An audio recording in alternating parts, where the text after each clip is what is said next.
ഓം നമോ ഭഗവതേ വാസുദേവായ. ശ്ലോക 1.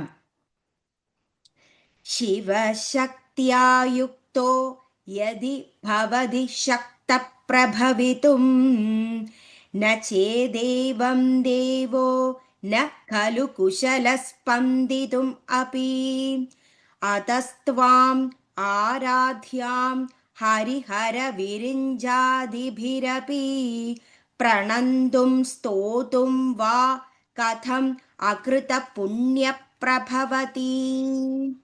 ശിവ പരമേശ്വരൻ, ശക്തിയായുക്ത ശക്തിയോട് കൂടിയവനായി, യതി ഭവതി ഭവിക്കുന്ന പക്ഷം, ശക്ത ശക്തനായി തീരുന്നു, പ്രഭവിതും സൃഷ്ടികർമ്മത്തിനു വേണ്ടി, ന ചേത് ഏവം അപ്രകാരം അല്ലെന്നു വരികിൽ, ദേവ പ്രകാശാത്മകനായി തീരുന്ന, ന കലു കുശല സമർത്ഥൻ അല്ല തന്നെ, സ്പന്ദിതും അപി ഇളകുന്നതിനു കൂടി, അത് അതിനാൽ, ത്വാ ആരാധ്യാം ആരാധിക്കപ്പെട്ടവളായ ആ മഹാദേവി, ഹരിഹര വിരിഞ്ചാദിപി അപി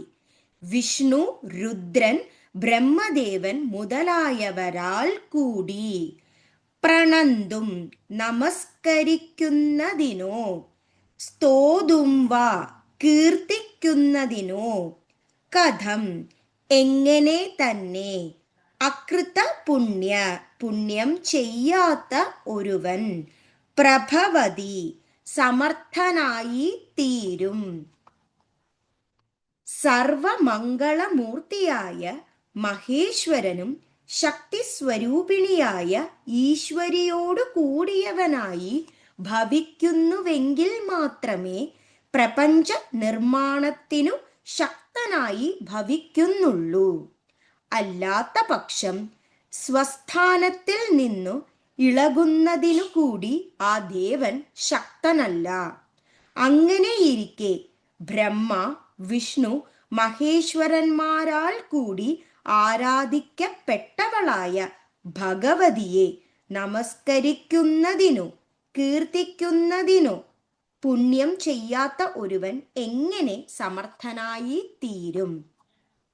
ശിവശക്തിയായുക്തോ യദി ഭവതി ശക്തപ്രഭവിതും ന ചേദേവം ദേവോ ന ഖലു കുശല സ്പന്ദിതും അപി അതസ്ത്വാം ആരാധ്യാം ഹരിഹര വിരിഞ്ചാദിഭിരപി പ്രണന്തും സ്തോതും വാ കഥമകൃത പുണ്യപ്രഭവതി.